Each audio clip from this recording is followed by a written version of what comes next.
Hit and run प्रकरणाचा नेमका घटनाक्रम काय होता तेही आपण पाहूया। पुण्यातल्या हिट अँड रन प्रकरणातील अल्पवयीन आरोपी वेदांत अग्रवालचं वय आहे 17 वर्ष 8 महिने। वेदांत अग्रवाल हा पुण्यातील बांधकाम व्यावसायिक विशाल अग्रवालचा मुलगा। पुण्यातील कल्याणी नगर परिसरात पोर्शे कारनं याच वेदांतनं दोघांना चिरडलाय।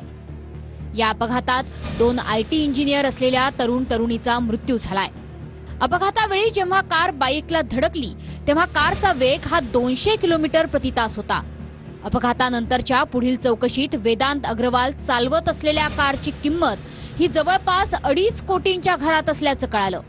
घटनेआधी आरोपीनं 2 बारमध्ये पार्टी केली होती। येरवडा पोलिसांनी ताब्यात घेतलेल्या वेदांत अग्रवालला बाल न्याय मंडळानं रविवारी लगेच जामीनही मंजूर केला।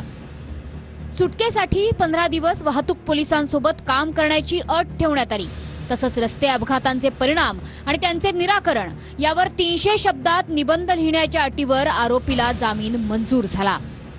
आरोपीला जेव्हा पोलीस ठाण्यात आणलं गेलं तेव्हा त्याला पिझ्झा आणि बर्गर खाऊ घालत स्पेशल ट्रीटमेंट दिल्याचा आरोप करण्यात आलाय।